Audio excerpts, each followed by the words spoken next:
Hola, buenos días, buenas tardes, buenas noches. De acuerdo al momento y lugar donde me estén viendo, continuamos compartiendo este maravilloso libro, El budismo esotérico. Y en esta oportunidad estamos con el capítulo tercero, que es un capítulo para mí súper, súper interesante. Nos habla de la cadena planetaria. Y acá los invito a tener apertura mental. Quizás este conocimiento ya lo conocen, quizás no, eh, pero bueno, cuando yo lo leí la primera vez era totalmente nuevo para mí respecto de lo que pensaba, así que allá vamos. A pesar de constituir la ciencia esotérica el sistema más espiritual que puede imaginarse, presenta, como obrando a través de toda la naturaleza, el sistema de evolución más completo que la humana inteligencia pueda concebir. La teoría darwinista de la evolución es simplemente un descubrimiento independiente de una parte, desgraciadamente solo de una pequeña parte, de la vasta verdad natural. Pero los ocultistas saben explicar la evolución sin degradar los más elevados principios del hombre. La doctrina esotérica no se encuentra bajo ninguna obligación de mantener a su ciencia y religión en compartimentos estancos separados. Su teoría de la física y su teoría de lo espiritual no son irreconciliables, están íntimamente confundidas y dependen una de la otra. Y el primer gran hecho que la ciencia oculta nos presenta con referencia al origen del hombre en este globo, es decir, en la Tierra, se verá que viene en auxilio de la imaginación de algunos serios conflictos de la idea científica familiar de la evolución. Y esta parte que viene acá yo me la remarqué y me parece, me parece revelador. La evolución del hombre no constituye un proceso que se desenvuelve en este planeta solamente. Es un resultado al cual muchos mundos, en condiciones distintas de desenvolvimiento material y espiritual, han contribuido. Por eso el título, ¿no?, de cadena planetaria. Si este acerto fuese expuesto solo como una conjetura, es seguro que forzosamente se recomendaría por sí mismo a las inteligencias racionales, pues existe una falta de razón manifiesta en la noción vulgar de que la existencia del hombre está dividida en un comienzo material que dura 60 o 70 años y en un resto espiritual de eterna duración. Lo irracional se convierte en absurdo cuando se pretende que los actos verificados durante los 60 o 70 años, las confusas y frívolas acciones de la ignorante vida humana, son designados por la perfecta justicia de una sapientísima providencia, para definir las condiciones de aquella vida póstuma de duración infinita. Acá pone en tela de juicio esta teoría que se nos dice que tenemos esta vida terrenal de 60 a 70 años y después una vida eterna que va a depender de esta vida terrenal. Y nada más alejado de la verdad, dice acá. No es menos extravagante el imaginar que aparte de la cuestión de justicia, la vida va más allá de la tumba, tiene que estar exenta de la ley de cambio, progreso y perfeccionamiento que todas las analogías de la naturaleza indican como funcionando probablemente en todas las en todas las variadas existencias del universo. Pero abandónese por una vez la idea de una uniforme, invariable y antiprogresiva vida más allá de la tumba. Admítase por un momento el concepto de cambio y progreso en aquella vida, y queda admitida la idea de una variedad difícilmente compatible con ninguna otra hipótesis que no sea la del progreso a través de mundos sucesivos. Como antes hemos dicho, no es esto en modo alguno una hipótesis para la ciencia oculta, sino un hecho determinado y comprobado por ocultistas, fuera de toda duda o contradicción. Está diciendo que no es una teoría, sino es una, dentro de los ocultistas está probado. Y habla de diferentes vidas en evolución. La vida y los procesos evolucionarios de este planeta, en una palabra, todo lo que hace de él algo más que una masa inerte de materia caótica, están enlazados con la vida y los procesos evolucionarios de otros planetas. Pero no vaya a suponerse que no existe finalidad alguna en lo que se refiere al esquema de esta planetaria unión, a la cual pertenecemos. La imaginación humana, una vez puesta en libertad, con frecuencia suele lanzarse demasiado lejos. Acéptese plenamente como probable o verdadera esta noción de que la Tierra es meramente un eslabón de una gran cadena de mundos y podría originar la idea de que la totalidad de los cielos estrellados son la herencia de la familia humana. Esta idea envolvería un grave error. Un solo globo no ofrece lugar a la naturaleza para los procesos por medio de los cuales el género humano ha sido evocado del caos. Pero estos procesos no requieren más que un número limitado y definido de globos. Está contando que no son todos los planetas en el universo, sino que hay un número definido y limitado de planetas en donde la humanidad hace evolución. Y por eso el título, La cadena planetaria. Separados como están estos en lo que se refiere a la grosera materia física de que están formados, hállense estrecha e íntimamente unidos por medio de sutiles corrientes y fuerzas, cuya existencia no necesita la razón esforzarse mucho para aceptarla, desde el momento en que la existencia de alguna conexión de fuerza o medio etérea que une todos los cuerpos celestes visibles.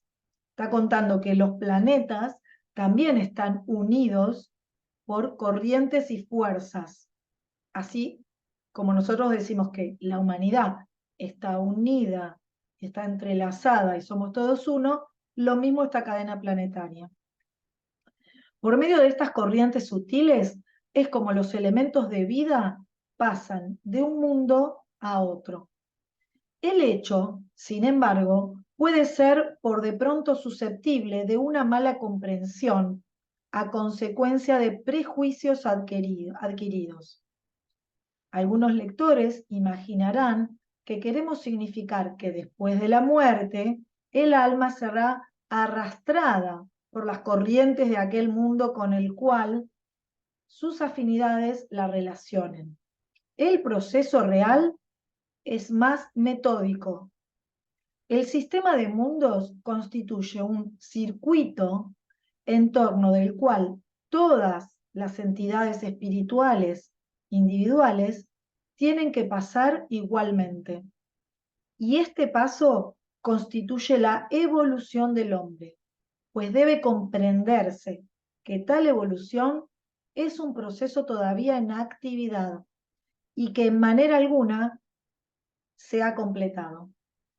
Los escritos darwinistas han señalado al mundo moderno a considerar al mono como un antecesor, pero el simple orgullo de la especulación occidental ha permitido rara vez a los evolucionistas europeos el mirar en otra dirección y reconocer la posibilidad de que para nuestros remotos descendientes podremos ser lo que aquel tan recibido progenitor es para nosotros. A pesar de todo, estos dos hechos citados antes se apoyan uno en el otro. La evolución superior se verificará por nuestro progreso a través de los mundos sucesivos del sistema, y en formas más elevadas volveremos a esta tierra una y otra vez.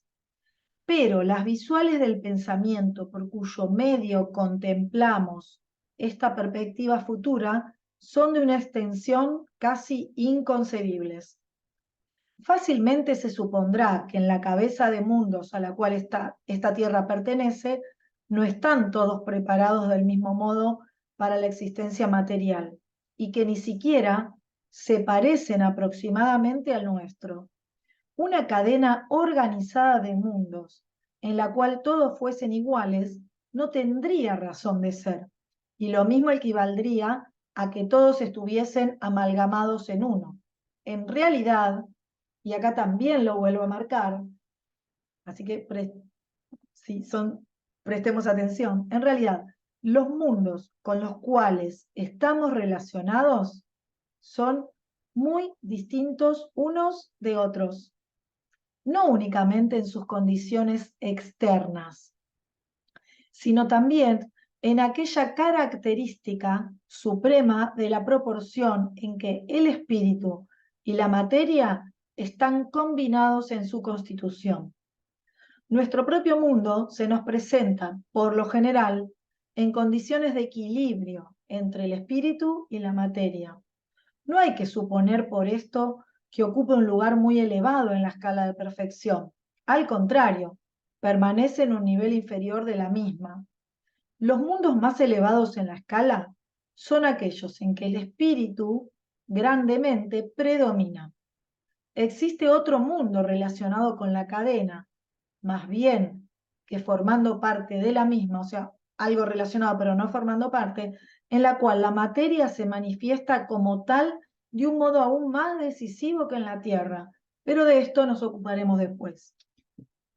Entonces está contando que en los otros mundos, o sea, la diferencia entre los mundos, la principal diferencia consiste en la relación entre materia y espíritu, que acá en la Tierra es casi como un equilibrio y en otros mundos hay en proporción hay más relación del espíritu que la materia. Y está contando que hay un mundo que tiene relación pero no pertenece a esta cadena planetaria, donde hay mucha más proporción de materia que espíritu, más que en la Tierra.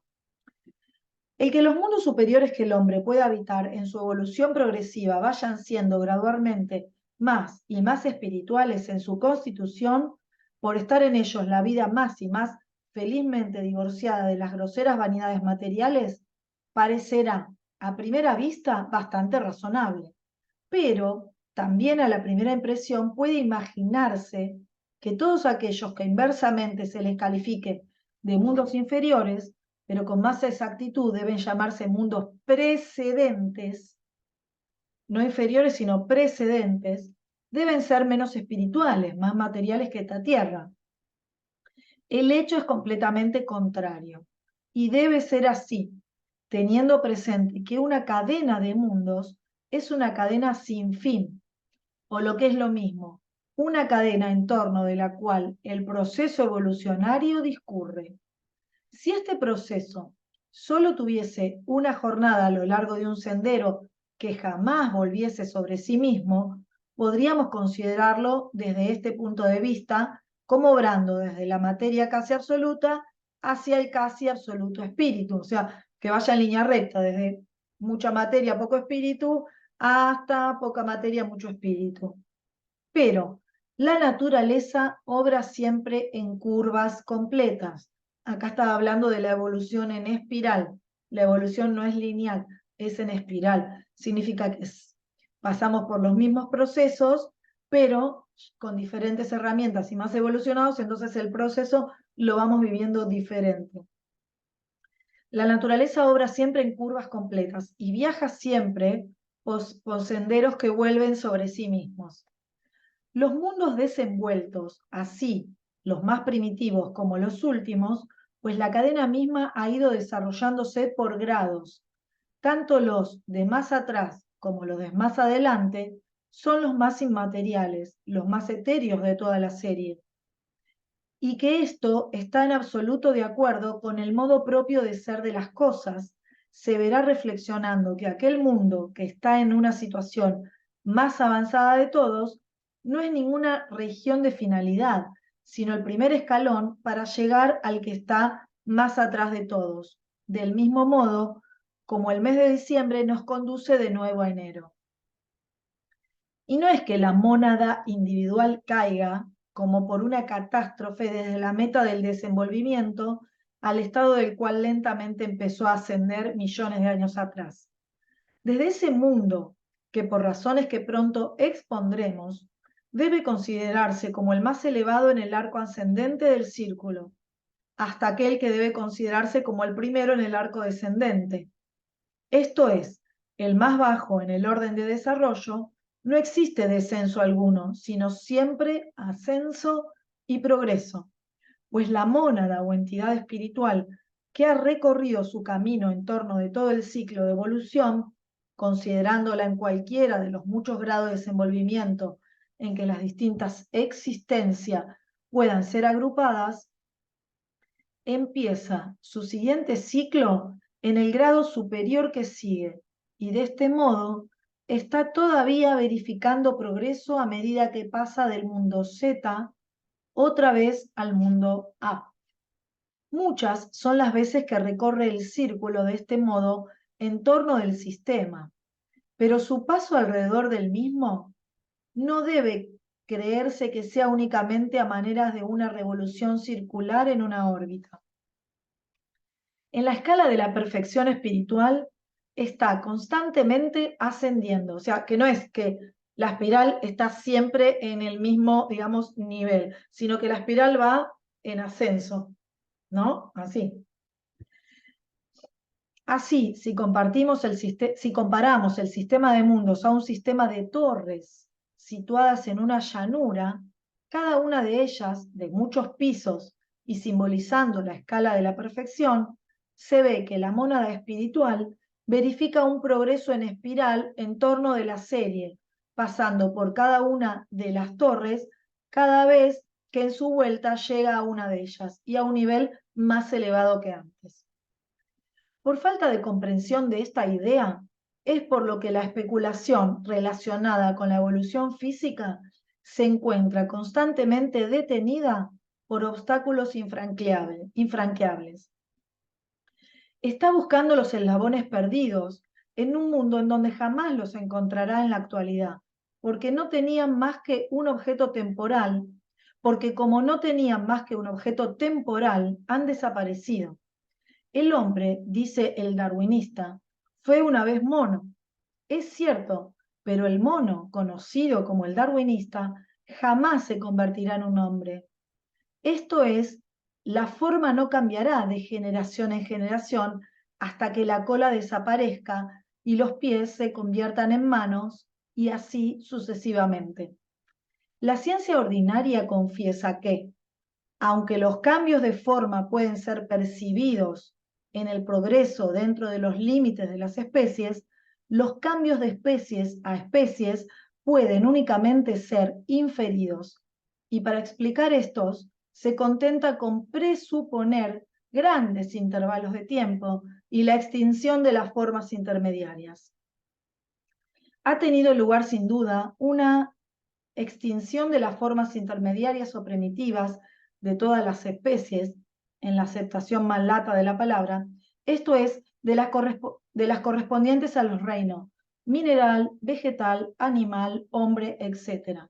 Pero la ciencia ordinaria solo puede conjeturar que tal hecho ha podido verificarse sin comprender las condiciones que lo hacían inevitable y que prohibían la renovada generación de las formas intermediarias. La forma en espiral de la marcha progresiva que verifica el impulso de vida que desarrolla los diversos reinos de la naturaleza es lo que explica los vacíos que se observan en la actualidad en las formas animales que pueblan la Tierra. El hilo de un tornillo, el cual en realidad es un plano uniforme inclinado, parece una sucesión de peldaños cuando se le examina solamente en una línea paralela a su eje. Las mónadas espirituales que discurren en torno del sistema en el nivel animal pasan a otros mundos en cuanto han verificado aquí su vuelta de encarnación animal. Cuando de nuevo vuelven, están ya en situación para entrar en el reino humano, y entonces no hay necesidad del desenvolvimiento de formas animales en formas humanas, sino que éstas están ya esperando por sus habitantes espirituales. Pero si nos remontamos lo suficientemente atrás, llegamos a un periodo en el cual no existían formas humanas ya desarrolladas. Cuando las mónadas espirituales que discurren en la Tierra por el nivel humano más bajo o primitivo empezaban de este modo a circular, su impulso hacia adelante en un mundo que en aquel tiempo no contenía más que formas animales, provocó el mejoramiento de las más elevadas de las mismas, convirtiéndolas en la forma requerida, o sea, el eslabón perdido del cual tanto se ha hablado. Analizando el tema en un sentido, puede objetarse que esta explicación es idéntica a lo que presupone el evolucionista darwiniano con respecto al desenvolvimiento y extinción de los eslabones perdidos. Después de todo, un materialista puede arguir que no nos incumbe el expresar una opinión respecto del origen de la tendencia en las especies a desenvolver formas más elevadas por medio de las boles intermedios, los cuales se extinguen, y vosotros decís precisamente lo mismo. Pero existen entre ambas ideas una diferencia para el que pueda apreciar sutiles distinciones. Al proceso natural de evolución, relacionado con la influencia de circunstancias locales y con la selección sexual, no se le debe atribuir la producción de formas intermedias. Y esta es la razón de por qué es inevitable que las formas intermedias sean de una naturaleza temporal y se extingan. De otro modo, veríamos al mundo lleno de eslabones perdidos, de todas clases, aproximándose la vida animal al género humano, por grados claramente perceptibles y mezclándose en indistinguible confusión las formas humanas con las de animales. El impulso a la nueva evolución de formas superiores es dado realmente, como ya hemos dicho, por oleadas de mónadas espirituales que llegan cíclicamente en un estado adecuado para poder habitar en las nuevas formas. Esto de oleadas es como saltos, son como saltos, ¿vieron los saltos cuánticos? Estos saltos, ¿vieron que cuando uno toma la temperatura en un termómetro, como el termómetro no va ascendiendo la temperatura de manera lineal, haciendo un poco y después da un salto al próximo? Bueno, es esto. Estos impulsos de vida superiores rompen la crisálida de la forma más antigua en el planeta que invaden, apareciendo una eflorescencia de algo más elevado. Las formas que no han hecho más que repetirse a sí mismas durante millones de años se lanzan de nuevo al crecimiento, con rapidez relativa se elevan pasando por las formas intermedias a las formas superiores. Y entonces, como éstas a su vez se multiplican con el vigor y rapidez propia de todos los nuevos crecimientos, proporcionan habitaciones de carne para las entidades espirituales, que van llegando a aquel estado o plano de existencia, al paso que para las formas intermedias no existen ya ocupantes que las requieran e inevitablemente se extinguen. De este modo se verifica la evolución en lo que a su impulso esencial se refiere, por medio de un progreso en espiral a través de los mundos. En el curso de la exposición de esta idea, hemos anticipado en parte la declaración de otro hecho de importancia capital, como auxilio para corregir opiniones acerca del sistema del mundo a que pertenecemos. Y acá también me lo resalté y me lo subrayé. Es este que la manera de vida, o sea, la ola de existencia o el impulso espiritual, llámese como se quiera, pasa de planeta a planeta por oleadas y no en forma de una corriente continua. Claro, me hace acordar la corriente continua a la corriente alterna, ¿no? Con objeto de ilustrar por el momento la idea, puede el proceso ser comparado y la operación de llenar una serie de ser comparado y la operación de llenar una serie de orificios o de tubos clavados en el suelo, tales como se ven algunas veces en las bocas de los manantiales poco abundantes, los cuales están unidos unos a otros por medio de pequeños canales superficiales. A medida que brota la corriente del manantial, es al principio enteramente recogida por el orificio primero o tubo A, y solo cuando éste está por completo lleno, la corriente continua que de la fuente brota, al rebosar, pasa a llenar el tubo B. Este, lleno a su vez, el sobrante, afluye por el canal hacia el tubo C, y así sucesivamente. Ahora bien, aunque por supuesto una analogía tan tosca como esta no nos lleva muy lejos, hace ver precisamente la evolución de la vida en una cadena de mundos, como a la que pertenecemos, y hasta la evolución de los mismos mundos, pues el proceso que se verifica no envuelve la preexistencia de una cadena de globos que la naturaleza proceda a dotar con vida, sino que es un proceso en el que la evolución de cada uno de los globos es el resultado de evoluciones previas y la consecuencia de ciertos impulsos procedentes de su predecesor en la superabundancia de desenvolvimiento de esos mismos impulsos. Es decir, que un planeta y el impulso va hacia el otro globo y hacia el otro globo.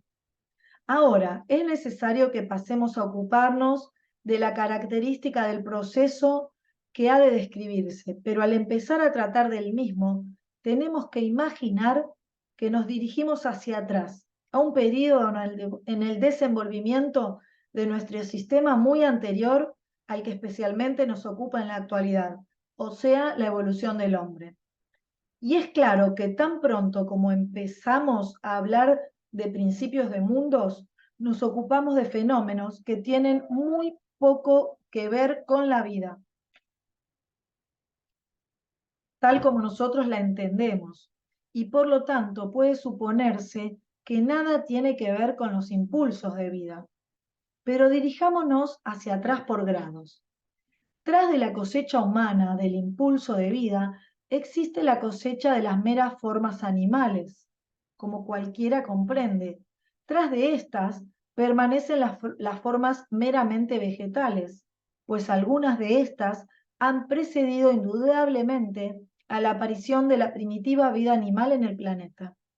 Además, anteriormente a las organizaciones vegetales, existían las minerales, puesto que igualmente un mineral es un producto de la naturaleza, hasta que en la vasta serie de las manifestaciones, la inteligencia llega dirigiéndose hacia atrás al inmanifestado principio de todas las cosas.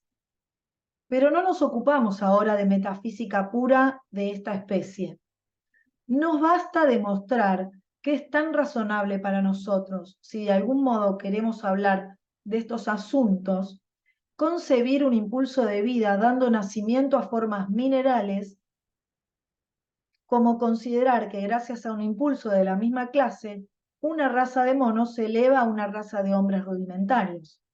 A la verdad, la ciencia oculta se remonta mucho más atrás en su inagotable análisis de la evolución del periodo en que los minerales empezaron a mostrarse.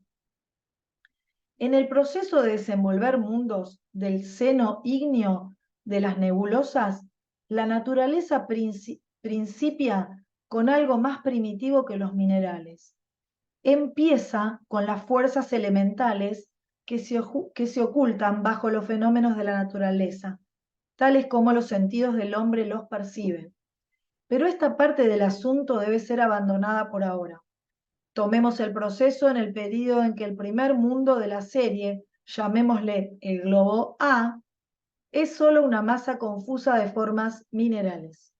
Ahora bien, recuérdese que el globo A ha sido ya descrito como mucho más etéreo, más dominado por el espíritu, más libre de materias que el globo que en la actualidad habitamos. Así es que hay que hacer grandes concesiones en lo que a tal estado de cosas se refiere, cuando pedimos al lector que se lo imagine en su principio como siendo un bosquejo solo de formas minerales. Las formas minerales pueden ser minerales en el sentido de no pertenecer a las formas superiores del organismo vegetal, y pueden ser también muy inmateriales, relativamente a cómo consideramos a la materia, muy etéreas, constituidas por una fina o sutil cualidad de la materia, en la que el otro polo característica de la naturaleza, el espíritu, grandemente predomina.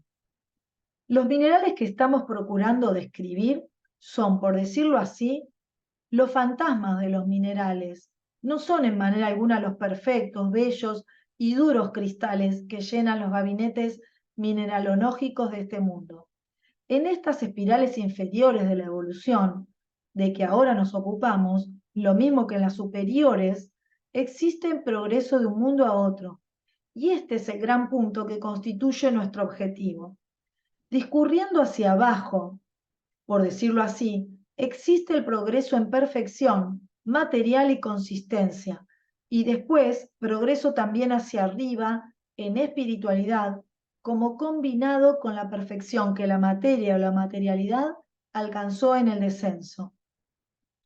Se encontrará que el proceso de evolución que al hombre se refiere en sus estados superiores se verifica exactamente por el mismo procedimiento. Verdaderamente se verá que en todos estos estudios un proceso de la naturaleza tipifica a otro, que lo grande es la repetición de lo pequeño en mayor escala. Es pues evidente, por lo que antes hemos dicho, y con objeto de que puedan explicarse los progresos de los organismos en el globo A, que el reino mineral no desarrollará el reino vegetal en el globo A, hasta que no reciba un impulso desde fuera, así como la tierra no pudo desarrollar el hombre del mono, hasta que recibió el impulso de afuera. Pero no sería ahora conveniente retroceder a la consideración de los impulsos que operan en el globo A durante el principio de la construcción del sistema. Nos hemos remontado ya tan atrás con objeto de poder avanzar con más comodidad desde un remotísimo período, mucho más lejano que aquel desde el cual hemos ahora retrocedido, que el retroceder más cambiaría por completo el carácter de esta explicación. Debemos detenernos en alguna parte, y por lo pronto lo mejor se da a considerar como un hecho los impulsos de vida tras del globo A.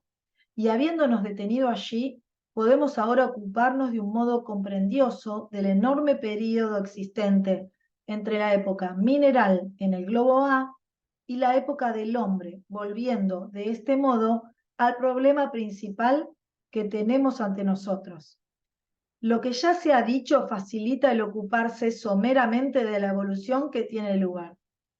Y ahora también esto lo remarqué, así que el pleno desenvolvimiento de la época mineral en el globo A prepara el terreno para el desarrollo vegetal, y tan pronto como éste empieza, el impulso de la vida mineral inunda el globo B. Cuando el desarrollo vegetal en el globo A es completado y el desenvolvimiento animal empieza, entonces el impulso de vida vegetal inunda el globo B y el impulso mineral pasa al globo C. Finalmente llega el impulso de la vida humana al globo A. Fascinante, realmente fascinante. Es necesario en este punto ponerse en guardia contra un error que puede originarse. Tal como ha sido descrito a grandes rasgos, puede el proceso dar motivo a imaginar que cuando el impulso humano empezó en el globo A, el impulso mineral estaba empezando en el globo D y que más allá del mismo existía el caos.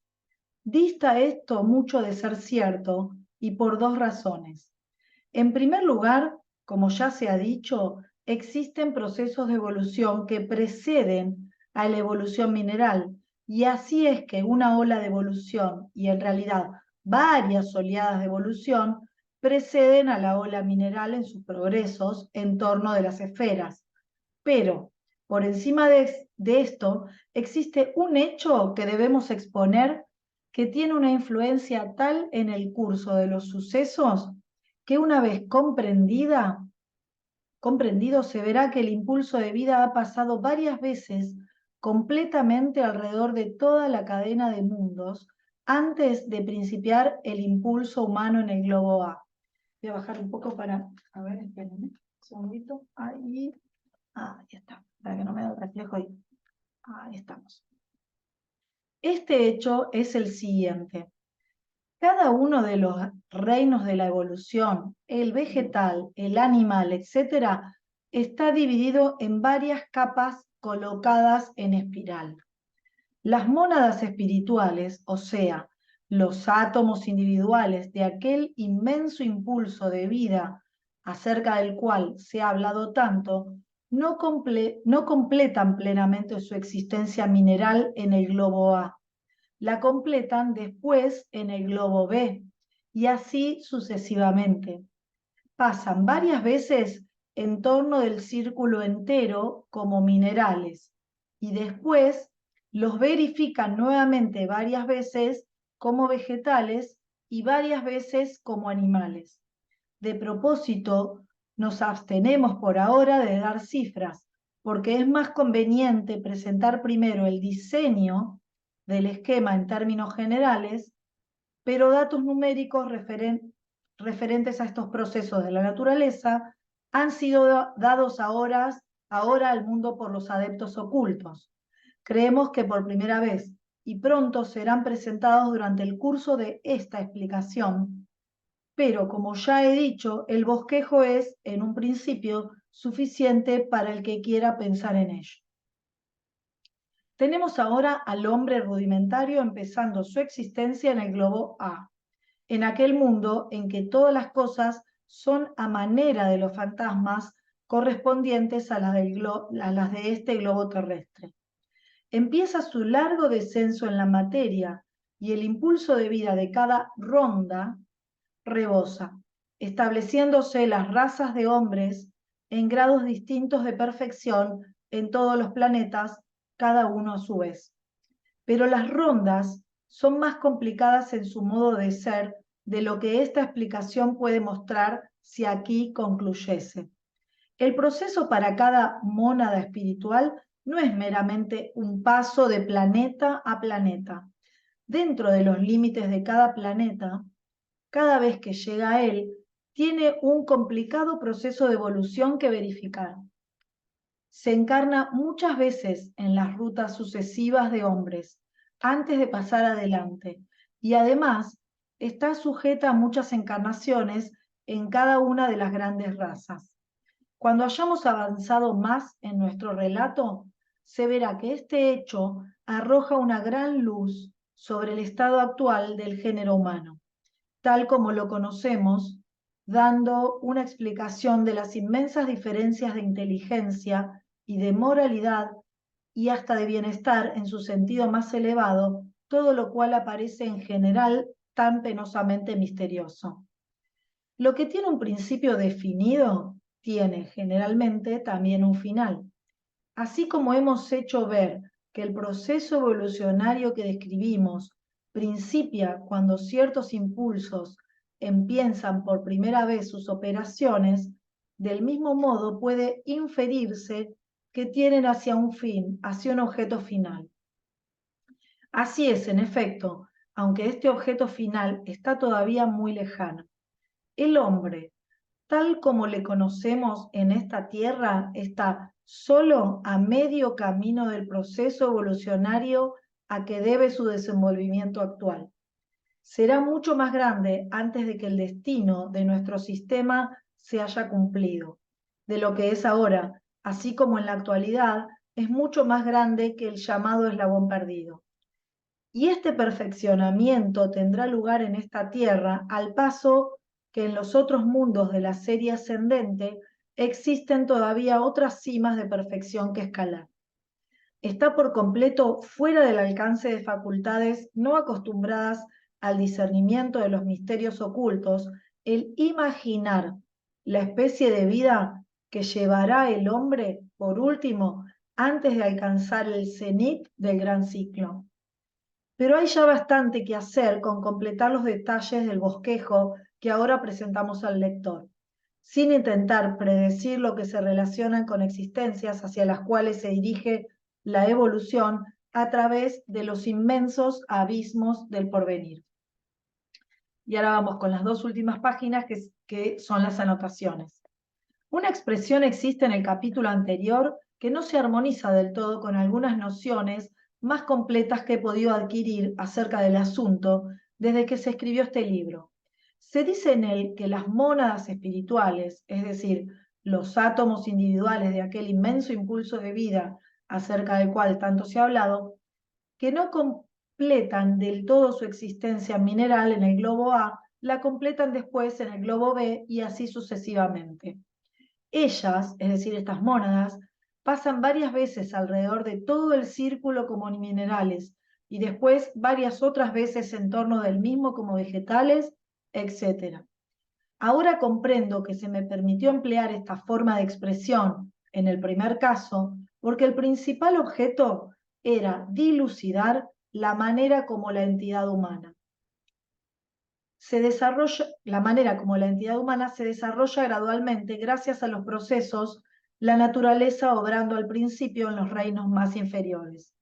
Pero la verdad es que una vez que se llega a un grado de investigación más amplio, se hace manifiesto que el vasto proceso cuya finalidad es la evolución de la humanidad y de todo lo que a la misma conduce, o sea, el descenso del espíritu en la materia, no ocasiona una diferenciación de individualidades hasta un periodo muy posterior al que figura en el párrafo que acaba de citarse. En los mundos minerales, donde las formas superiores de la planta y de la vida animal no se han establecido aún, no existe todavía nada que se parezca a una mónada individual y espiritual, a menos que sea en verdad por virtud de alguna unidad inconcebible, pero sujeta, sin embargo, a ser tratada como otra teoría cualquiera en los impulsos de vida, destinados a dar origen a las cadenas posteriores de existencia de organización elevada.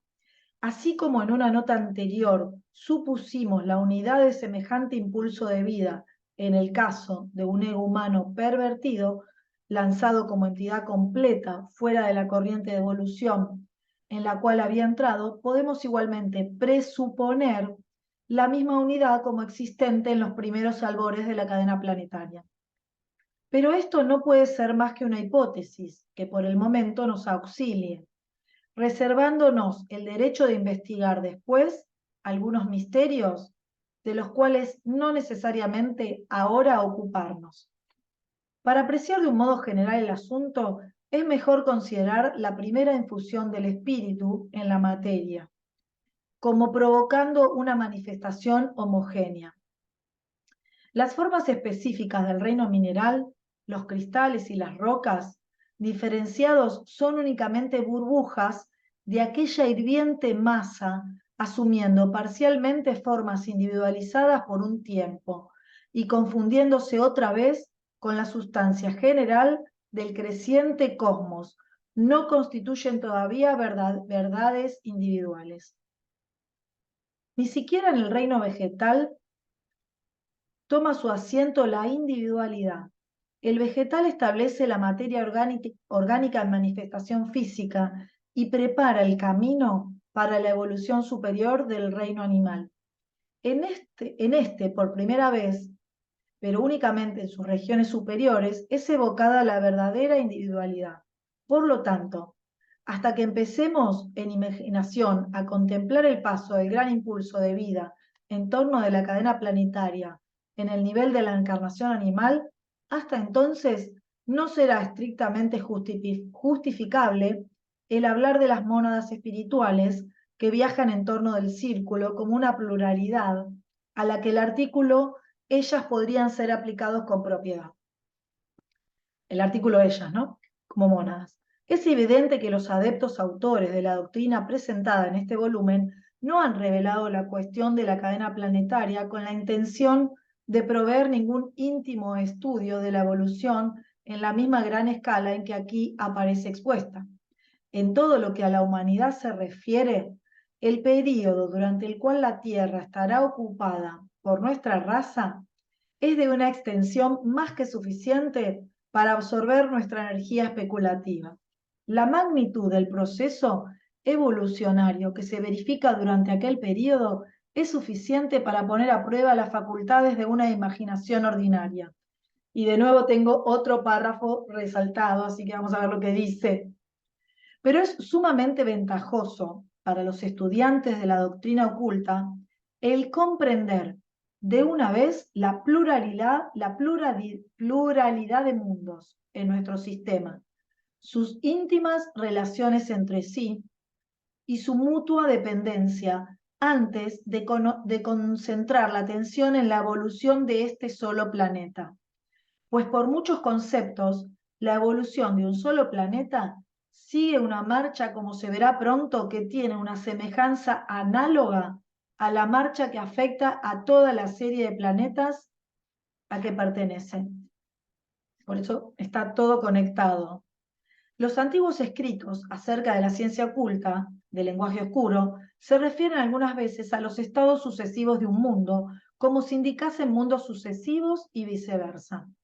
Esto es causa de confusiones para el lector, y según la dirección a la cual se inclina, así se adhiere a determinadas interpretaciones del nebuloso lenguaje.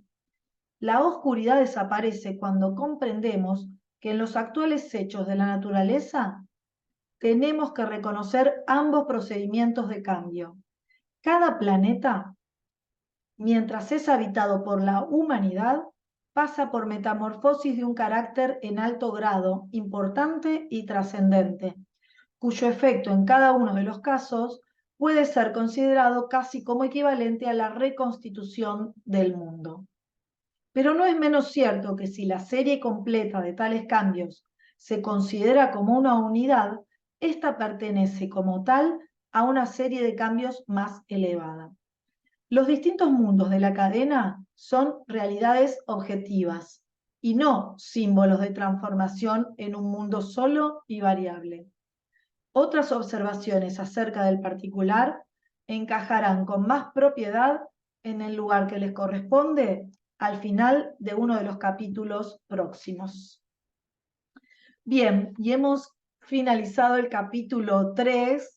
Súper interesante. Este libro se pone cada vez más jugoso, por lo menos para mí, y espero que para ustedes también. Muchísimas gracias por acompañarme en este nuevo encuentro y nos vemos en el próximo para compartir el siguiente capítulo. Chau, chau, que tengan una excelente jornada.